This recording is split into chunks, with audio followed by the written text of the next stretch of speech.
बड़ी खुशी की बात यह है कि फाइनली कक्षा 11वीं के फिजिक्स का प्रश्न पत्र वायरल हो चुका है। जी हां, आपने सही सुना। पेपर आज वायरल हो चुका है। अब फटाफट सारे क्वेश्चन को अच्छे से कवर करना है।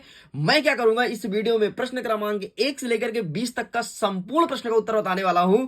और अगर आपने इस प्रश्न पत्र को मिस कर दिया तो समझो अपने जीवन में आपने कुछ भी नहीं किया है।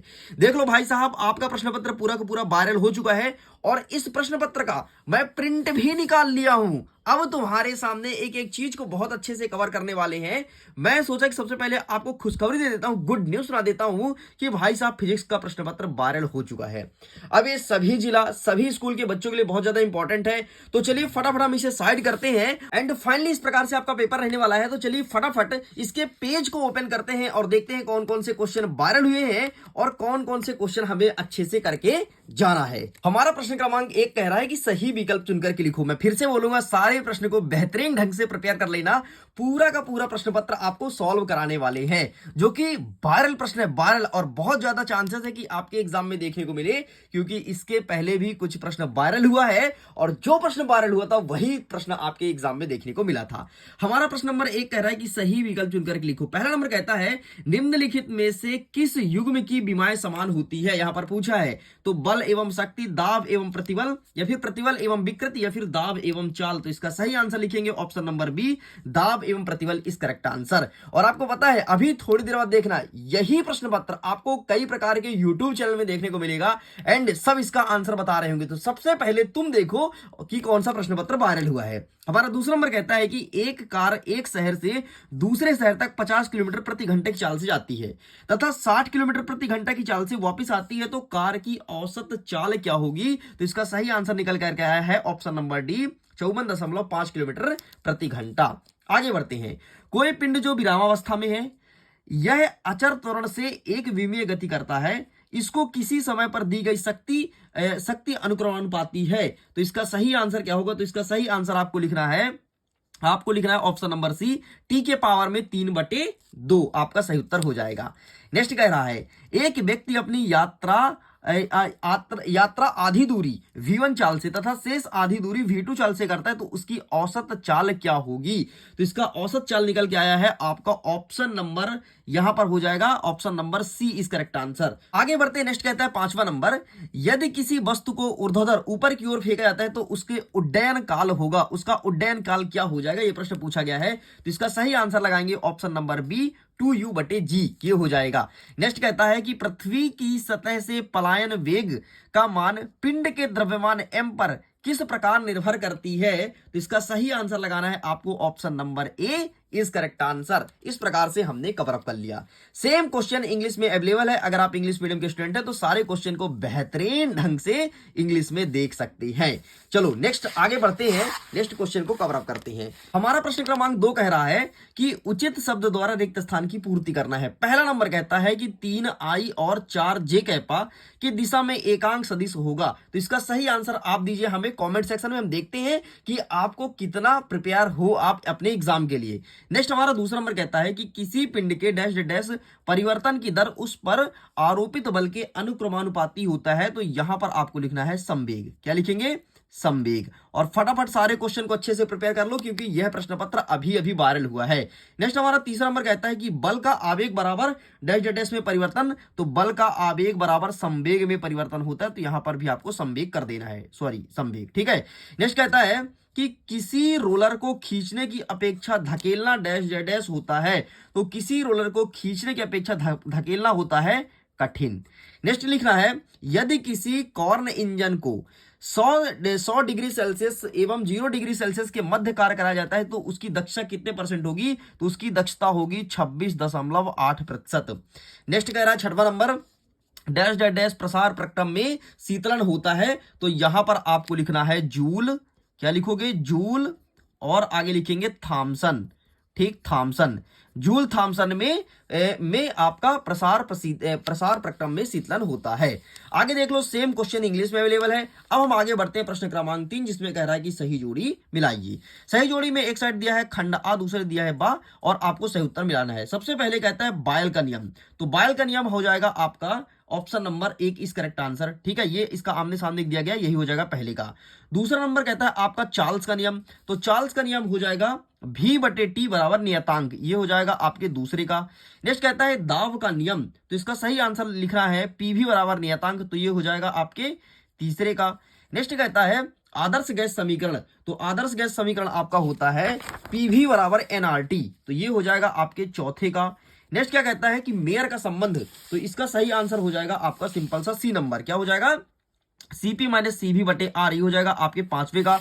और अंतिम वाला जो प्रश्न कहता है रुद्धोष्म नियम, तो इसका सही आंसर आपका आमने सामने दिया गया है, ये आपका सही उत्तर हो जाएगा। आगे सेम क्वेश्चन इंग्लिश में अवेलेबल है, अगर आप इंग्लिश मीडियम के तो इंग्लिश में फटाफट आप इसका फोटो खींच सकते हो। आगे बढ़ते हैं, हमारा चौथा नंबर कहता है कि एक शब्द या एक वाक्य में उत्तर देते हैं। ठीक है भाई, देख लेते हैं। पहला नंबर कहता है कि मानक वायुमंडलीय दाब का मात्रक कितना होता है, यहां पर आपको मात्रक बताना है। तो यहां पर मैं मात्रक आपको लिख देता हूं, तो यहां पर आपको लिखना है 1.013 गुणते 1.51 गुणते 013, ये होता है। ठीक है, ये आपका सही वैल्यू है, मतलब मैंने इसे पूरा तोड़ मड़ोड़ के लिख दिया। नेक्स्ट हमारा कह रहा है कि किस ताप पर लकड़ी तथा लोहे को एक जैसे गर्म करने या ठंडे प्रतीत होता है, तो यहां पर आपको लिखना है 0 डिग्री सेल्सियस। नेक्स्ट कहता है तीसरा नंबर उष्मागतिकी के प्रथम नियम का गणितीय रूप लिखना है। उष्मागतिकी का प्रथम नियम, तो ये लिखना है आपका डेल Q बराबर डेल U प्लस W, बस इतना लिख के कंप्लीट करना है। नेक्स्ट कहता है द्विपरमाणविक गैसों की स्वतंत्रता कोटि कितनी होती है, तो यहां पर आपको 5 लिखना है। नेक्स्ट कहता है सरल आवृत्ति गति में कण के विस्थापन का समीकरण क्या होगा, तो इसका समीकरण आपको बताना है कमेंट सेक्शन में। ठीक है, तो मैंने 2 प्रश्न आपको दिया है, अटेंड जरूर करिएगा। सेम इंग्लिश में अवेलेबल है, फटाफट देख लो। नेक्स्ट हमारा पांचवा नंबर कहता है कि निम्नलिखित कथन का सत्य और असत्य बताना है। पहला नंबर कहता है कि वायु का प्रत्यस्तता गुणांक ज्ञात नहीं किया जा सकता, बिल्कुल सही है। नेक्स्ट कहता है कि पिंड का जड़त्व आघूर्ण एक सदिश राशि है, बिल्कुल सही है। नेक्स्ट कहता है कि द्रव्यमान केंद्र वस्तु के भीतर उपस्थित होता है, ये आपका गलत हो जाएगा। तो इस प्रकार से प्रश्न क्रमांक 3 तक हमारा कंप्लीट होता है। आगे बढ़ते हैं नेक्स्ट क्वेश्चन की तरफ। नेक्स्ट हमारा प्रश्न चौथा नंबर कहता है कि स्वतंत्रता पूर्वक गिरते हुए पिंड की गतिज ऊर्जा संरक्षित रहती है, ये आपका असत्य हो जाएगा। पांचवा नंबर कहता है कि गति करते पिंड के लिए यह संभव है कि उसकी चाल ना बदले किंतु वेग बदल जाए, यह आपका सही हो जाएगा। इस प्रकार से आपका ये होता है कंप्लीट। सेम क्वेश्चन इंग्लिश में अवेलेबल है, अगर आप इंग्लिश मीडियम के स्टूडेंट तो पूरे क्वेश्चंस को इंग्लिश में देख लीजिए।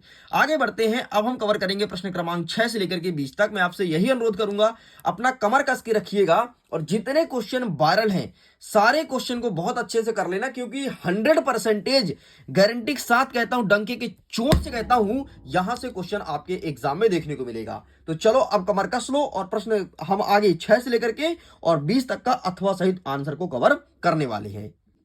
हमारा प्रश्न क्रमांक 6 कह रहा है कि कार्य व विकृति का विमेय सूत्र तथा मात्रक लिखना है, और अथवा में कहता है कि विमेय विश्लेषण की कोई 2 सीमाएं लिखिए। तो ये रहा सबसे पहले कार्य और मात्रक। ठीक है, आपको ये लिखना है। एंड जो विमेय विश्लेषण पूछा है उसका आंसर देख लो फटाफट, ये रहा, तो आप इसका भी स्क्रीनशॉट ले लीजिए।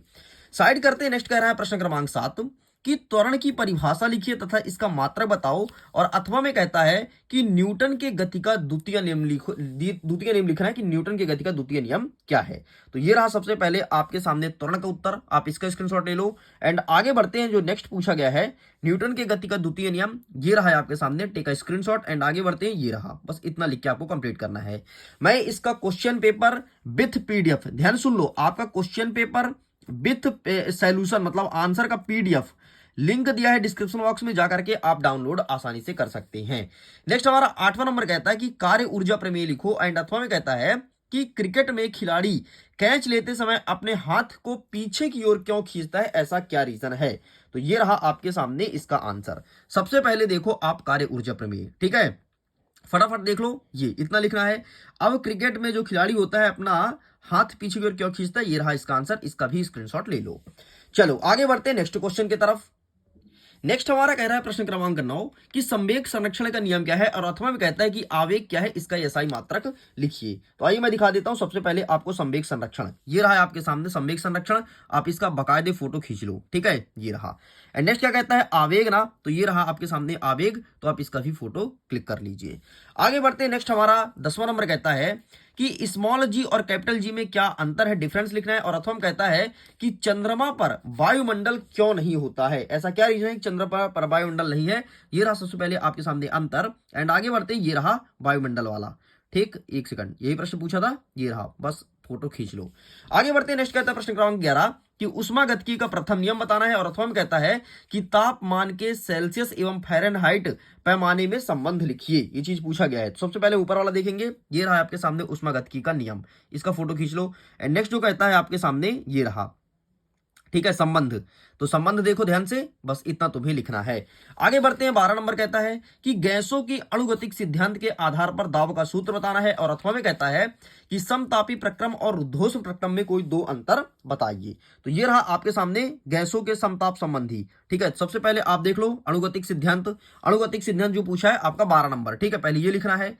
इसके बाद आपको दूसरा पॉइंट ये लिखना है, ये दूसरा पॉइंट डाल के लिखना है। इसके बाद आपको तीसरा पॉइंट लिखना है ये, ठीक है। इसके बाद आपको चौथा पॉइंट क्या लिखना है, ये लिखना है, ठीक। तीसरा चौथा पॉइंट इसमें समेशन है। एंड नेक्स्ट आपका 5वां पॉइंट ये लिखना है। इस प्रकार से इतना लिख के कंप्लीट करेंगे। नेक्स्ट हमारा 13 नंबर कहता है यदि ध्वनि का तरंग दैर्ध्य 0.083 मीटर है तो ध्वनि की आवृत्ति क्या होगी, जबकि वायु में ध्वनि का वेग 332 मीटर प्रति सेकंड है। तो इस प्रश्न का उत्तर हमारे पास अवेलेबल नहीं है। हम देखेंगे इसके अथवा का आंसर, सेम इंग्लिश में अवेलेबल है, आप इंग्लिश में क्वेश्चन को देखते जाओ। अथवा कहता है यदि किसी व्यक्ति का हृदय 1 मिनट में 90 बार धड़कता है तो आवृत्ति एवं आवर्तकाल की गणना कीजिए, यह प्रश्न पूछा गया है। ठीक, तो ये रहा है आपके सामने, यदि उसका हृदय धड़कता है 90 बार तो कैसे आंसर लिखोगे। ये क्लियर नहीं दिख रहा होगा तो इसके लिए पीडीएफ डाउनलोड करेंगे तो आपको वहां पे मिल जाएगा। नेक्स्ट हमारा कह रहा है 14 नंबर कि भौतिक समीकरण v² बराबर u² प्लस 2as की शुद्धता की जांच करो। और अथवा में कहता है यदि t का मान दिया है 2 पाई अंडर रूट 1/g की शुद्धता की जांच कीजिए तथा टी सरल लोलक का आवर्तकाल है, आई प्रभावकारी लंबाई है और जी जो है गुरुत्वीय त्वरण है। ये चीज पूछा गया है। तो आइए सबसे पहले हम दिखा देते हैं आपको ऊपर वाला, ये रहा, बस आपको ये लिख करके चले आना है। एंड इसके ऊपर वाला ये रहा आपके सामने, मतलब जो अथवा का आंसर है ना, इतना लिखना है। चलो आगे बढ़ते हैं, नेक्स्ट क्या रहा 15 नंबर। 15 नंबर कहता है कि कोई बाइक 5 मीटर पर सेकंड के समान वेग से गतिमान है, मतलब कोई बाइक है जो 5 मीटर पर सेकंड की गति से चल रहा है। यदि सड़क पर टायर 300 न्यूटन पर आरोपित किया जाए तो बाइक के इंजन की शक्ति क्या होगी, ये चीज पूछा गया है। अथवा में कहता है कि कोई साइकिल सवार ब्रेक लगाने पर फिसलता हुआ 10 मीटर दूर जाकर के गिरता है या फिर रुकता है, ठीक है। इस प्रक्रिया की अवधि में सड़क द्वारा साइकिल पर लगाया गया बल 200 न्यूटन है, तो गति के विपरीत है। तो सड़क द्वारा साइकिल पर किए गए कार्य की गणना कीजिए। तो आइए सबसे पहले हम दिखा देते हैं आपको ऊपर वाला आंसर, ये रहा, ये लिख करके चले आना आपको ऊपर वाला। एंड नेक्स्ट उसके आगे का, ठीक है, उसके आगे का, बस यहां तक आपका आंसर आ गया है। अब देख लेते हैं अथवा का जो आंसर बोला गया है साइकिल वाला, वो ये रहा आपके सामने, स्क्रीनशॉट ले लो। आगे बढ़ते हैं, नेक्स्ट कहता है 16 नंबर कि किसी गतिमान वस्तु के संवेग तथा गतिज ऊर्जा में संबंध बताना है। अथवा में कहता है कि कोणीय संवेग और बल आघूर्ण में संबंध स्थापित कीजिए, ये प्रश्न पूछा गया है। तो सबसे पहले हम देख लेते हैं ऊपर वाला जो प्रश्न पूछा गया था, ठीक है, ये आंसर है। एंड उसके अथवा में जो प्रश्न पूछा गया है, ये रहा इसका आंसर, इसका भी फोटो खींच लो। इस प्रकार से हमारा यहां तक होता है कंप्लीट।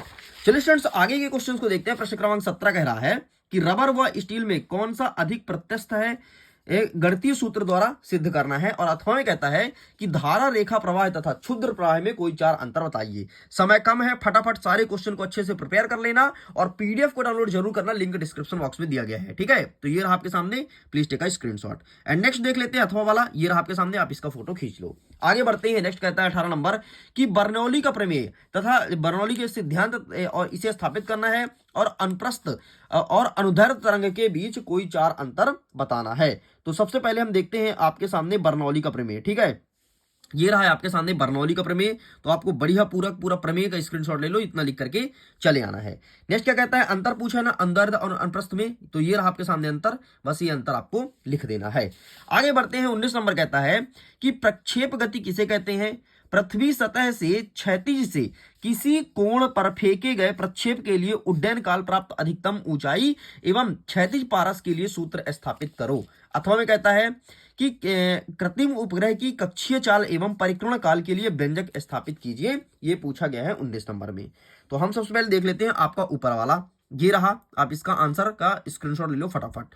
एंड इसके बाद के ये लिखना है, ठीक है। बहुत बड़ा प्रश्न है भाई, 4 नंबर का भी तो पूछा है, ठीक है। ये लिख के यहां तक आपको कंप्लीट होता है, h बराबर you square sine square theta बटे 2g।